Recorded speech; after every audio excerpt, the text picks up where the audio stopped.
Hi, I'm Dr. Greg Ellis. Today I want to talk about one of my most favorite subjects, weight control, and how it works. One of the fundamental issues with weight control is the calorie theory. Now, what is the calorie theory?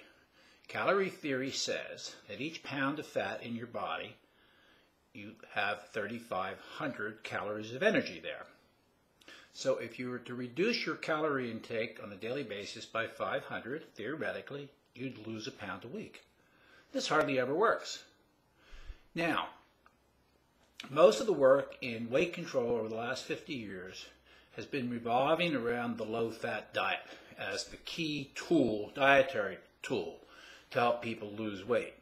One of the problems with that diet is that people never, in the last 50 years of experiments, lost the amount of weight that the calorie theory says they should lose if they drop at 500 a day. Now, one of the people who's pretty prominent today in the media and a spokesperson for new ideas about weight control is the journalist Gary Taubes. Gary wrote a book that he published in 2007, 2006 called Good Calories, Bad Calories. And in that book, he argued that 50 years of weight control experiments showed that people never lost the amount of weight that the calorie theory predicted that they would lose. This became the basis for his theory that the calorie theory is incorrect. It's not valid. I don't know when he started formulating these ideas, whether they were during the writing of that book, which took him about 5 years, or previous to that. But he today is one of the staunchest advocates on the idea that the calorie theory is invalid. And he's got a lot of followers. So in his book, Why We Get Fat, his new book just released, if we look at the flap, he writes, Taubes reveals the bad nutritional science of the last century. None more damaging or misguided than the calories in, calories out model of why we get fat. And the good science that has been ignored, especially regarding insulin's regulation of our fat tissue. So that's very important to understand that this is his position, and it's getting a lot of traction. A lot of people are listening to him. Now, in 2007, Dr. Dale Scholler, who developed the doubly labeled water of measuring human caloric expenditure, published a paper. He asked the same question. Why did all these experiments that were done fail to have people lose the amount of weight the calorie theory predicted?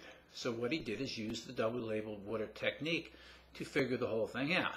What he found out was the patients never complied to the calorie reduction. If they were told to reduce by 500, maybe they reduced by 250. But that's the reason it failed to work. Now, I have seen no reference in Gary Taubes' work that he understands or knows anything about the doubly labeled water method, because that would invalidate his whole position, because we know why they didn't lose the weight. They just didn't cut the calories. It's just that simple.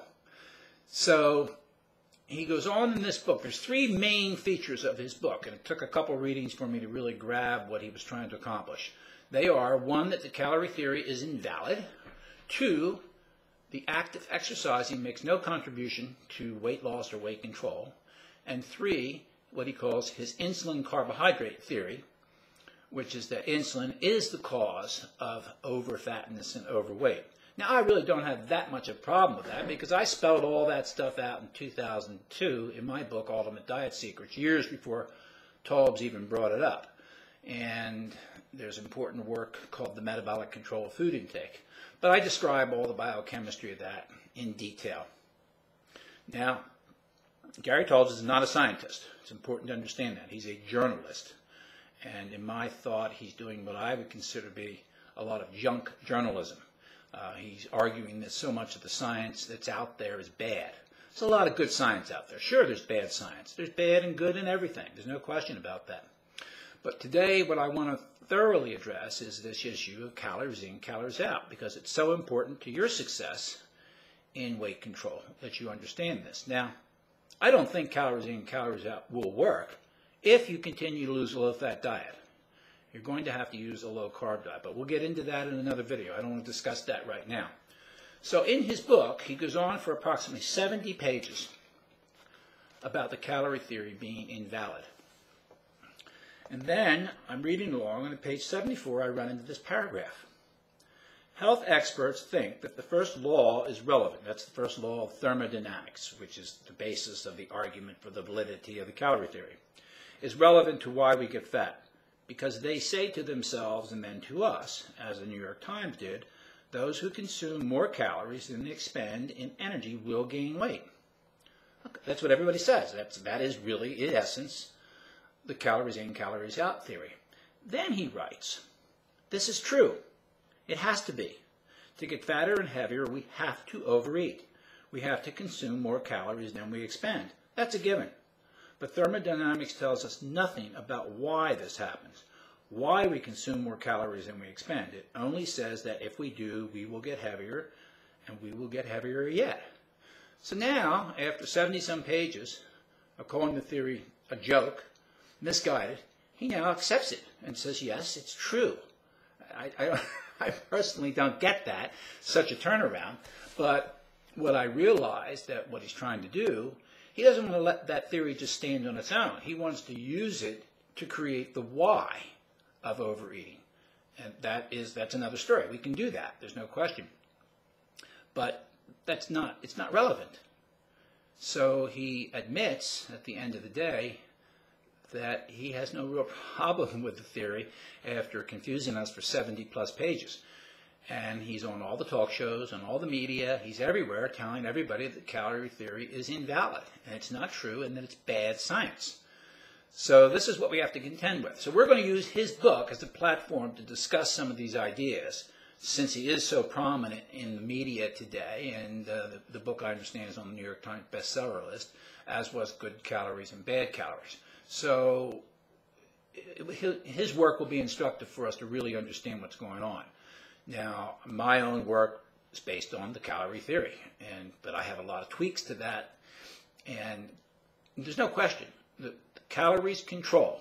And the argument I'm making is that the dietary composition is important, as he argues, but I don't think the calorie theory and diet composition are mutually exclusive.